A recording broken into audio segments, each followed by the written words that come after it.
Kaleshwaram విచారణపై commission speed పెంచింది. ఇవాళ మరోసారి విచారణ చేపట్టింది.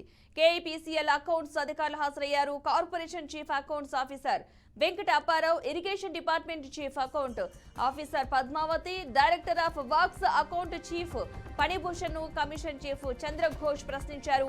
నిధుల సేకరణ, బిల్లుల చెల్లింపులు, ప్రాజెక్టు బడ్జెట్ ప్రిపరేషన్ అంశాలపై కమిషన్ ప్రశ్నించింది. కార్పొరేషన్ ఎప్పుడు ఏర్పడింది, సిబ్బంది జీతాలు ఎవరు చెల్లించారని కమిషన్ ఆరా తీశారు. లోన్ తీసుకుని బిల్లులు చెల్లించకుండా బ్యాంకులో ఎఫ్డీ చేసినట్లు అధికారి వెంకట అప్పారావు చెప్పారు. ఎఫ్డీలను కార్పొరేషన్ మెయింటెనెన్స్ కు వాడామని కమిషన్ కు తెలిపారు. కాగ్ నివేదిక గురించి పదే పదే పీసీ ఘోష్ ప్రశ్నలు సంధించారు. ఆర్థిక క్రమశిక్షణ ఫెయిల్యూర్ కు బాధ్యులెవరని నిలదీశారు. ఫెయిల్యూర్ బాధ్యతపై అధికారులు ఎందుకు స్పందించలేదని ప్రశ్నించారు.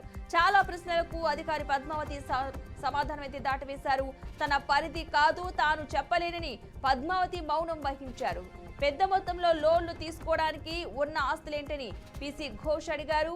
తమ వద్ద ఎలాంటి అసెట్స్ లేవని అకౌంటెంట్లు స్పష్టం చేశారు. తీసుకున్న అప్పుల్ని బడ్జెట్ లో చూపించరా అని కమిషన్ ప్రశ్నించింది.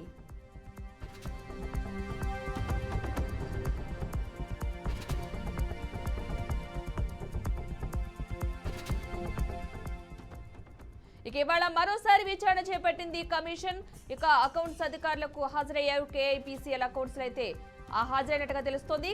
Corporation chief accounts officer Venkata Apparao హాజరైనట్టుగా తెలుస్తుంది. అదేవిధంగా irrigation department chief account officer Padmavathi కూడా ఈ సమావేశానికి హాజరయ్యారు. ఇదే అంశానికి సంబంధించిన పూర్తి సమాచారాన్ని మా ప్రతినిధి భాస్కర్ అందిస్తారు. భాస్కర్, కాళేశ్వరంలో భాగమైనటువంటి మేడిగడ్డ ప్రాజెక్టుకు సంబంధించిన అనేక అంశాల మీద ఆ కమిషన్ అయితే విచారణ స్పీడ్ పెంచిన పరిస్థితి. దానిలో భాగంగా ఇవాళ మరోసారి విచారణ చేపట్టింది కమిషన్ కమిటీ.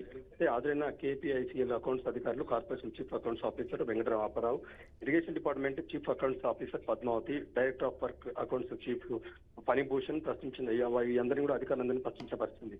దానిలో భాగంగా ప్రశ్నించిన కమిషన్ చీఫ్ చంద్రఘోష్ నిధుల సేకరణ, బిల్లులు చెల్లింపులు, ప్రాజెక్టు ఇతర రీడిజైన్ పేరుతోటి ఎలాంటి అక్రమాలు జరిగాయని చెప్పేసి పూర్తి స్థాయిలో అన్ని కోణాల్లో కులంకుశంగా చర్చించిన పరిస్థితి. దానిలో భాగంగానే వాళ్ళటువంటి ప్రీ ఆపరేషన్ అంశాలపై ప్రశ్నించిన కమిషన్ కార్పొరేషన్ ఎప్పుడు ఏర్పడింది, దానికి సంబంధించిన నిధులు ఎక్కడి నుంచి జమ చేశారు, దానికి సంబంధించిన పూర్తి సమాచారం ఇవాళ పూర్తి స్థాయిలో జోష్ కమిటీ అయితే తీసుకున్న పరిస్థితి ఉంది. దానిలో భాగంగానే దానికి సంబంధించి దాంట్లో పనిచేసిన సిబ్బంది జీతాలు కావచ్చు, వారు చెల్లింపులు ఎట్లా చేశారని లోన్ తీసుకున్నారా లేకపోతే ఏదైనా వేరే దాని నుంచి తీసుకున్నారని చెప్పేసి పూర్తిగా సమాచారం తీసుకున్న పరిస్థితి.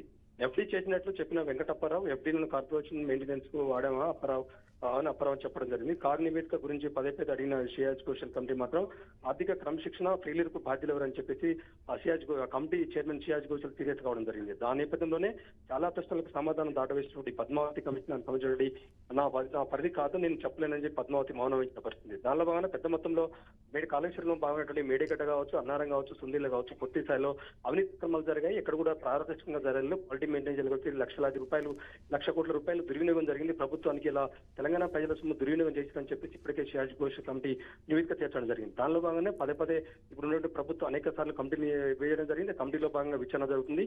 మరింత విషయాన్ని అయితే స్పీడప్ చేసిన పరిస్థితి లేదు. Right, thank you Bhaskar.